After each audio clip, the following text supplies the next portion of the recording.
बच्चों, राजस्थान दिवस के गौरवमयी अवसर पर मैं विद्यालय परिवार की तरफ से आप सबका हार्दिक अभिनंदन और स्वागत करता हूँ।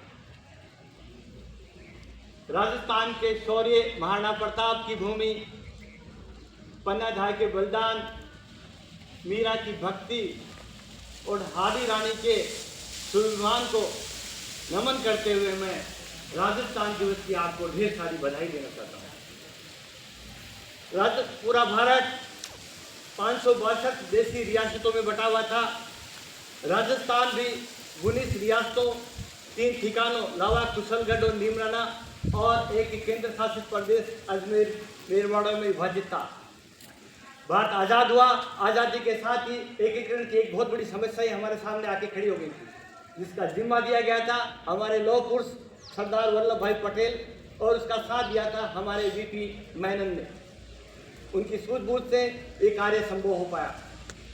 राजस्थान के ठिकाने भी कुछ स्वतंत्र रहना चाहते थे, लेकिन सरदार वल्लभ भाई पटेल के अथक प्रयास से संभव हुआ और राजस्थान का एकीकरण हो गया। राजस्थान का एकीकरण 7 चरणों में हुआ था।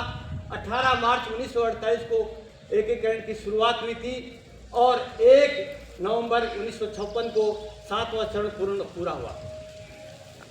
30 मार्च 1949 को भरत राजस्थान का निर्माण हुआ, जिसके अंतर्गत 4 बड़ी रियासतें बीकानेर, जोधपुर, जैसलमेर और जयपुर मिलाई गई और राजस्थान का निर्माण हुआ।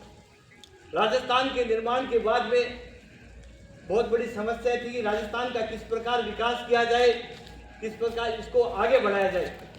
तो राजस्थान के विकास में सबसे महत्वपूर्ण भूमिका रही हमारे राजाओं की, जिन्होंने निस्वार्थ भाव से राज्यों को राजस्थान में विलय स्वीकार कर लिया।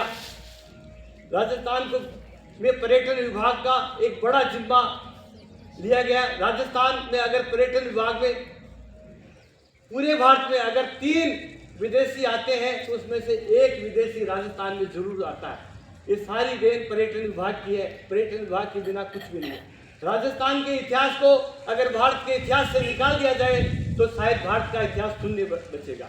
जो राजस्थान की गौरव गाथा इतनी भरी हुई है, उनके बलिदान के बल पर ही आज अखंड भारत है। अन्यथा राजस्थान के अस्तित्व के बिना भारत की कल्पना करना भी बड़ा ही मुश्किल है। भारत की आज़ादी में भी राजस्थान के सूरवीरों का बहुत बड़ा योगदान रहा है और भारत की आज़ादी के बाद भी हमारे विशेष तौर से शेखावाटी के वीरों का जो बलिदान है वो अतुलनीय है।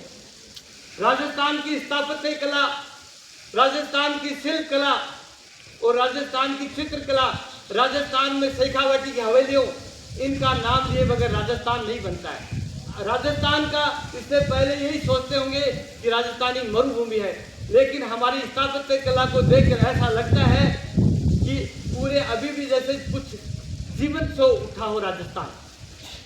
महाराणा कुंभा ने एक ऐसा बनाया है, उसके किला और उसमें एक ऐसी 8 फुट की दीवार है, उसमें 8 घोड़े एक साथ दौड़ सकते हैं, ऐसी दीवार। ऐसा हमारा राजस्थान है। तो राजस्थान के विकास के लिए हमें काम करना है। राजस्थान के लिए जिस प्रकार भी हम आगे बढ़ा सके वो कार्य करना है। विशेष तौर पर मैं बताना चाहता हूँ कि भारत सरकार ने एक मुहिम चलाई थी, एक पेड़ माँ के नाम। उसके अंतर्गत पेड़ लगाए थे। उस पेड़ों को अब हमें रखरखाव भी करना है। पेड़ हमारे जीवन का आधार है। तो एक श्लोक है, वृक्षाणाम कर्तनम पापम वृक्षाणाम रोपणम हितम सुवृष्टि जायते वृक्षेर उत्तम विज्ञानवादी भी। विज्ञान वाले कहते हैं वृक्षों को काटना पाप है, वृक्ष को रोपना हितकारी है, वो अच्छी वर्षा होती है, ये विज्ञान वाले कहते हैं। और जल को बचाना हमें अच्छी पूरी तरह से। एक श्लोक है, 10 कूप वापी समम 10 वापी हृदय समम 10 हृदय पुत्र समम 10 पुत्र ध्रुव समम। कि 10 कुएं बावड़ी के समान है, 10 बावड़ी एक तालाब के समान है, 10 तालाब एक पुत्र के समान है, 10 पुत्र एक पेड़ के समान है। तो हमें जो महामहिम प्रधानमंत्री ने जो मुहिम चलाई थी उसको सहयोग करना, आगे बढ़ाना है।